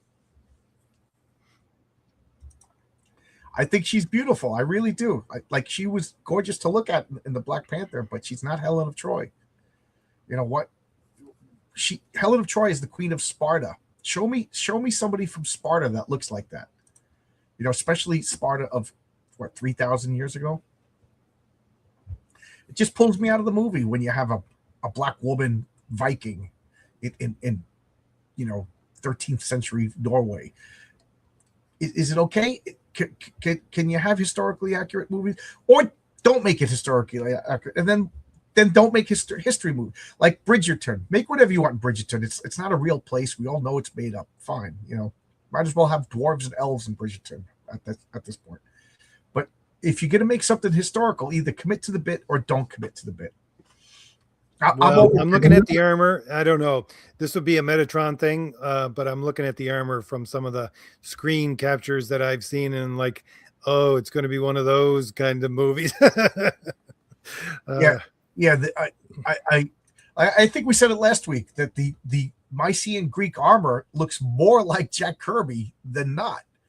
You know, it's got lines, it's got colors, the plumage. You know, these guys wanted to be seen on the battlefield, or at least Homer wanted us to think that these guys wanted to be like. I don't know Homer, because he was writing hundreds of years after these events too. So maybe because Homer didn't know how chariots worked, he basically used chariots as taxi cabs, right? You'd get on the chariot, you ride into battle, get off your chariot. You know, chariots were used to break phalanx lines. You know, but Homer obviously didn't know that. So who knows? Maybe Homer, but we're doing Homer's Odyssey. We're not doing historical Odyssey.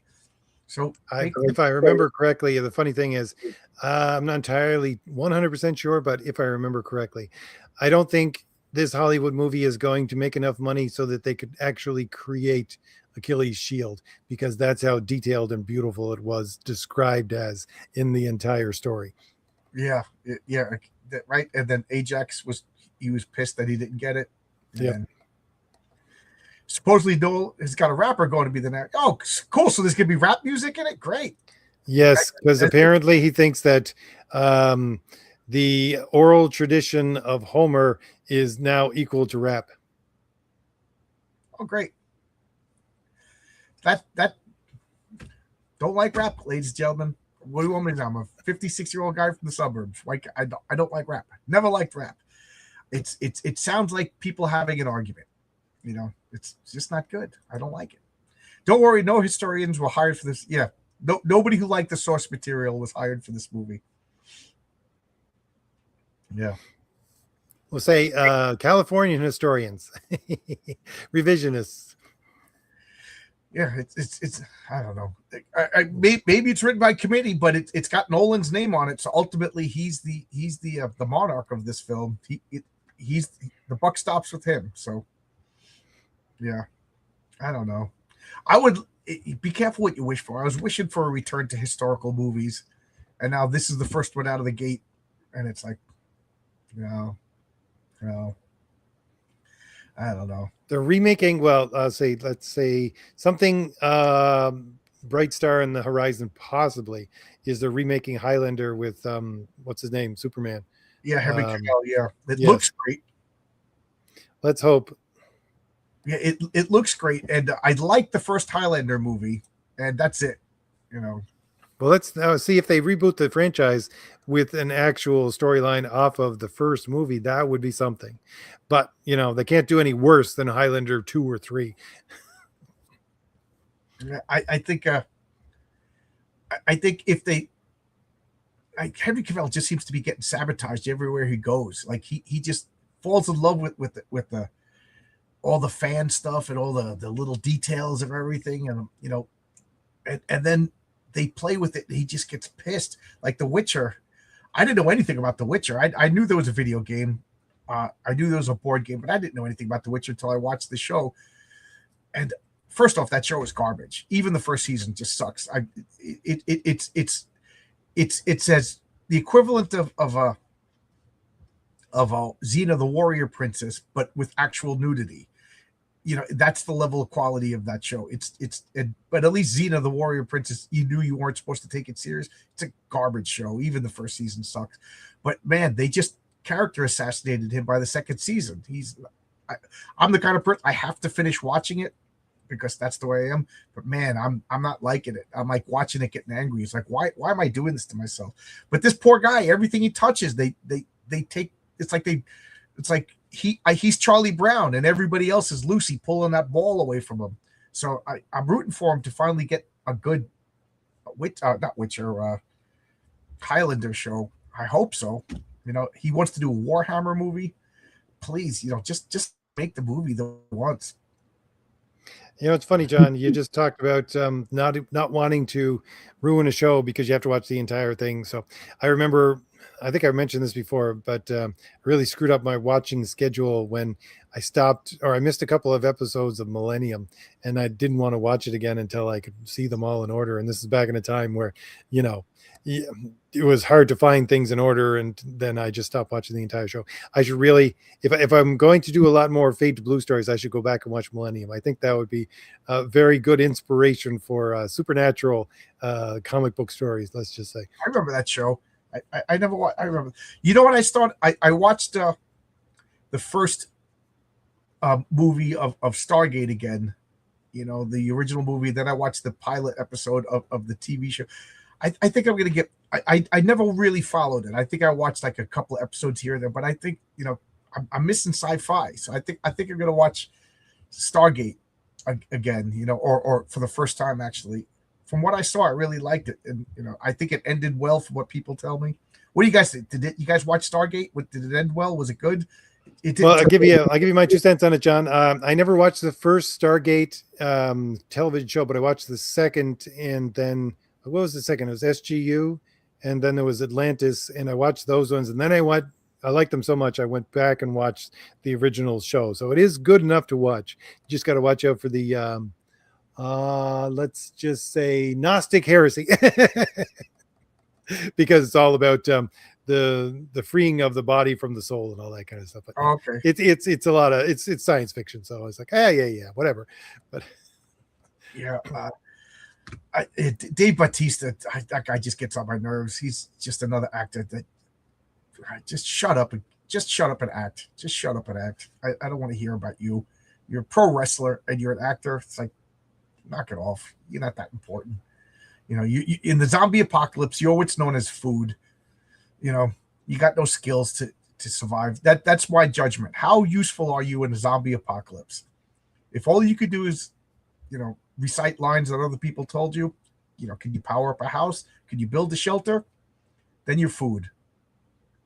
Okay, let me ask the chat this question. If you know the answer to this, John, I will throw it out to everybody. Is there a story out there where zombie apocalypse is magical zombie apocalypse? Because you get a lot of, oh, it's scientific, or oh, heaven was closed, or they can't get into hell anymore. I wouldn't really call that as magical, but we have D&D zombies. You always think of them as magical, right? So I'm wondering, is there a story where you have a magical zombie apocalypse? That would be something. Army of Darkness is the only one I could think of. Army of Darkness, was that the second? Army of Darkness. What's his name? The guy from Bruce Campbell. Oh, yes. Yeah, that's a magical apocalypse because it's all comes from the Necronomicon. Oh, okay. All right. Yeah, because the second movie is different. I remember not watching. I remember the poster being in the video store forever and ever and ever. Yeah, Evil Dead. Evil Dead, yes. The first one is Evil Dead, right. Okay. Evil Dead and then Evil Dead 2, which I gotta watch again because was I taking drugs or was that movie that weird? But it was in a different dimension, wasn't it? Or did you go back in time? I can't remember. I can't remember. I gotta watch it again. Yeah. But I can't 1978's Dead World was a zombie apocalypse caused by the there was two movies that had the Necronomicon as the cause. Because what's the other one? Return of the Living Dead. That was like that military container that got loose. Yes. That is a great movie. Just let anybody know. If you find a book made of human flesh, do not open it. Yeah. And don't read it out loud. I remember an Australian zombie movie whose the plague comes from an alien invasion to clean the planet before they're. Oh, that's a great premise. Just a biological warfare, you know. That's a great premise. What's the name of that movie? That sounds good. My older brother, he's really into zombie movies. He had a shed in his backyard where all his motorcycles were, and he had just like I got my comic book room. He had a room of all Night of the Living Dead memorabilia, and he had a poster, the original poster, signed by every cast member of the show. You know, they're all. Most of them are dead now, so it's irreplaceable. And then Sandy happened, and it got destroyed. Oh God, I still cringe when I think about that poster. He went to different conventions. He got all these autographs, and now it's destroyed. You know, oh man. I don't remember the name, but the movie's great. I got to look that up. I'm sure Brian Bow knows. Brian Bow of Wolf and Batsy. He knows everything about horror movies. Dead World was the original zombie apocalypse comic book that was drawn by Vince. I remember the comic. Yeah, it was published by Arrow later, Caliber Comics. I remember one of the covers just had like a close up of like a decaying face. It was a really cool cover.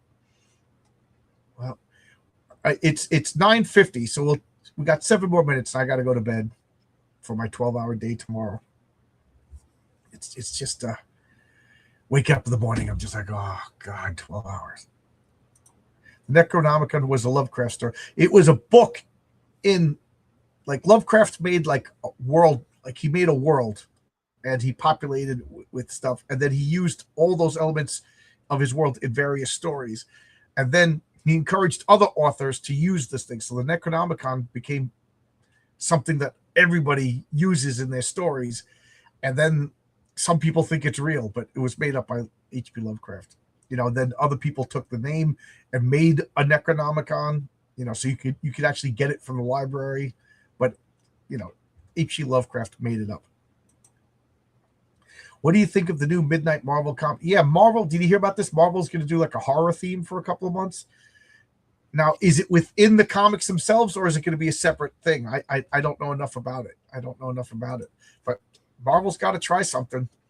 They got I to gotta try. pull my eyes off of the floor because they're rolling so hard. Last time I heard anybody talk about anything in Marvel, okay, it's got to be a couple of years ago by now at least, but it was idiotic Women of Marvel podcast where they were talking about making new horror for Marvel, and they were all talking about how it should revolve around climate change because this woman, she is basically a editor cat lady. She has nieces and nephews who wake up in the middle of the night crying because the planet is going to die and they don't have any future. And I'm thinking, you people are horrible in itself. You don't need to write horror comics. Please stay away. It's funny that in Trump's first election, one of my friends from college, he was just like, my wife is from Mexico and I have half Mexican kids, and they're terrified if Trump gets elected. They think that Trump is gonna come and grab them and kidnap them. And I was like, how old are your daughters? He was like 8 and 7. I was like, stop telling them this. I said, you're the ones telling them these lies. That's Trump's not saying that. You're filling these kids up with fear. I said, knock it off. When I was 7 or 8 years old, I didn't know who the president was or their policies. When he sit around the dinner and you scare your children. That was the last time we talked. But I could just imagine Marvel horror is going to be like, and then the Republican virus broke out and everybody became conservatives. The funny thing is like the virus bites people, and next thing you know, they want to keep a nice lawn. They turn their music down to an acceptable level. It's like, it's terrifying. There's no graffiti. Oh, the horror. Everybody parks in front of their own house. Yeah, climate change, the horror. I noticed climate change isn't so much the big deal anymore, right? Where's Greta Thunberg these days? I heard you got a boyfriend. You know the funny thing, John? Okay, here again, stuck up here in Canada right now. You had the last 10 15 years of Trudeau with his just shoving climate change down everybody's throat, making sure everything had this ridiculous amount of hoops you had to run through in order to get it approved, which you never would because it's against the climate. Right now, they're tearing all of that down because the economy is so bad. It's dropped from the number one concern of voters to something like 13%, and nobody cares about it anymore. You hit people in the pocketbook and they'll flush it down the toilet. Right, yeah. It cost me $46 to fill up my gas tank the other day. It's like Iran was 2 weeks away from the nuclear weapons. I don't care. I got to get to work. I want $2 gas. They can't hit New York. That's all I care about, right? Sorry, Israel. You're on your own. Yeah, the Daredevil show is just a giant ice screed. Yeah. So what do you think? I got to ask you, what do you think about Alberta now? Do you think they'll actually separate?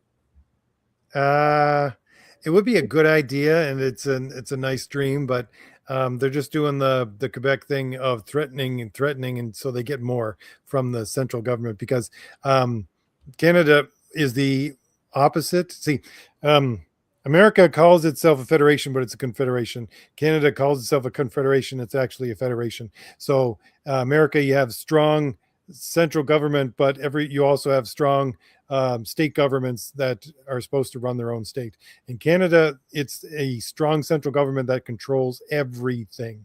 So these places are trying to, like Alberta, leverage enough power in order for the central government to give them their fair share because they have been taken away from for the last 50, 60, 70 years minimum. Like literally, they take all of their profits and they give it to the people who don't make enough profit to actually sustain their profits.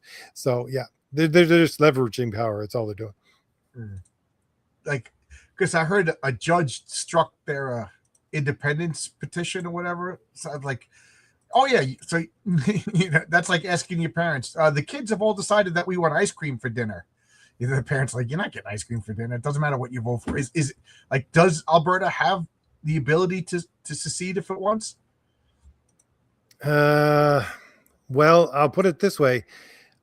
Let me say, for Quebec, okay, for the Quebec referendum, which is in the 90s, they literally got defeated by what 0.04 percentage. If they had 0.04 more of a percentage, they would have got more than 50% of their people in Quebec actually voting for separation. Now, Quebec said, okay, that's enough. All we need is 50 plus one vote, and we will separate. But the rest of Canada was all like, no, no, no, no, no. We're going to have our own referendum so that the entire country is going to vote on whether you can leave. And everybody else, of course, is going to say no, right? But which is really weird because, 5 years before that, or a little more than 8 years before that, you had what was it, Lithuania and Latvia trying to do the exact same thing in Russia, and Russia was saying no, we're going to have a referendum in the entire Soviet Union, and we'll see if you can leave. And everybody in the international community was like, no, that's not how it works. If they want to succeed, they can do so. But no, as soon as it came to Canada, it was the exact opposite.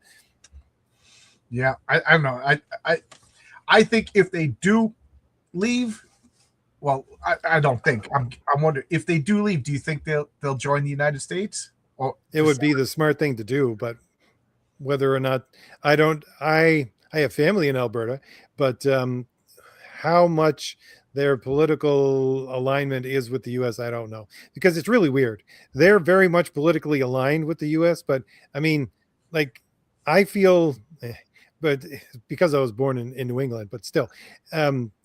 A lot of the people around me here where I am now on the East Coast, they hate American government, whatever. They're more Trump strange than most people probably around you. But I feel more of a kinship with the East Coast than anything else. If, I would say the East Coast should be part of New England. Yeah. So I don't know if Alberta is the same way, is what I'm saying. Well, I mean, I would like them to become separate. And I would like them to join the United States, but I don't want two more liberal senators. You know what I mean? And I don't want a bunch of liberal congressmen. Like, I know Alberta's conservative for Canada, but is that still liberal for us?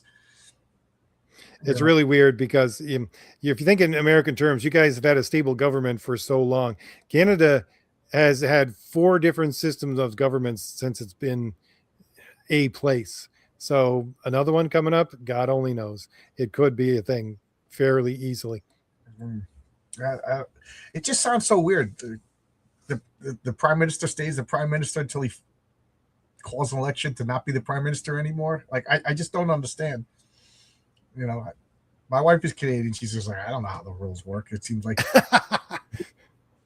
like in England too. Like, you don't vote for the prime minister. You vote for like the party. The party, and then the party picks a prime minister based on how many they all, like, once they get elected, then they have a little mini election in the parliament for the prime minister. Nope, they just in their party elect. They just get together in a back room and say, "Hey, guess who's going to be the new leader?" Yeah, and it seems like, is it normal for England? It seems like they have a rotating door. Like they have a new prime minister every year. Like, that's because they keep on. Well, that's not normal for England, but that's because everybody keeps on stepping on a landmine and blowing themselves up. That's what's going on there. Yeah, well, I think it's because they literally are artificially keeping these parties in power. Like, I think the average California, I don't think is this. They don't want Newsom or Karen Bass. I think California's doing something shady to keep these Democrats in power. And I think the same thing is happening in England. The average person doesn't want to dilute the whole population with people on welfare from it that have nothing to do with Britain. But yet somehow these Labor Party people keep getting elected. Like Stalin said, it doesn't matter who votes. What matters is who counts the votes. It's the idiotic thing with this kind of system. It's the fact that nobody wanted labor to actually, as far as I know, I'm listening to Carl Sargon. Nobody actually wanted labor to win as a government. They just didn't want the other people who were in power to win. So basically it was a default vote as a, basically I'm a teenager and I want my own way kind of thing, right? And the same thing happens in Canada. It's like, no, there would never be a conservative government except for the fact that people get sick of the liberals every once in a while and want to punish them. That's it. Yeah, and well, I mean, when was the last time England, they had with Margaret Thatcher was the last time England was important, and I want the England that has beans on toast and silly walks and guys with pork pie hats, and girls in miniskirts doing a little dance on the street and red. Yeah, that's what I want. I want the '60s England back. When I go vote, when I want to go to England so bad, and when I go there, I don't want to visit mini Pakistan. If I want that, I'll go to Pakistan. I want England that I saw in Betty Hill and Monty Python and The Prisoner and all that stuff. It just looks so charming. I want to go up into the those little brick walls without a guy knocking the wall down. Did you see that? Yeah. Yeah, I'm glad that I visited Ireland in the 90s because I wouldn't want to go now. Yeah, my father went. Yeah, I don't know, but there you go, comic books. Yay! So I got to go to bed. I'm having a rougher and rougher time waking up every morning. All right, then we'll leave John be so that he doesn't electrocute himself for the first time in 40 years. Yep, and I will say goodnight to everybody. And don't forget, Crom the Destroyer is available on Fun My Comic along with John's multitude of books. How many you got? 2 on there or 3? I got 2 books. 2 books. I got one open campaign. Well, the campaign's over, but it's acting as a storefront, so you can still buy. I still got I overprinted, of course. So I'm going to be shutting it down because I'm going to be launching a store. So that store will be my permanent.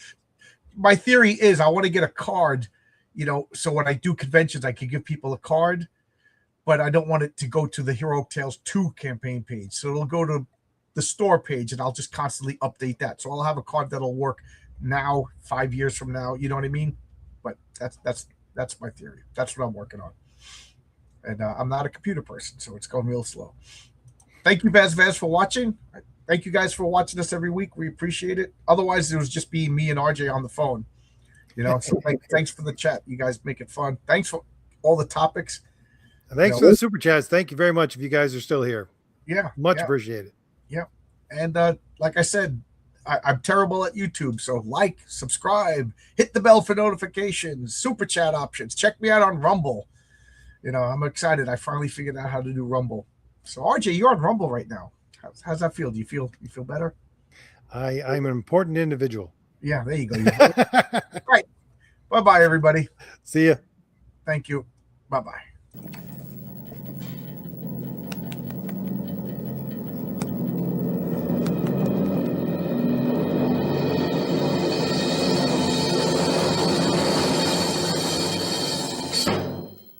Goodbye, kids.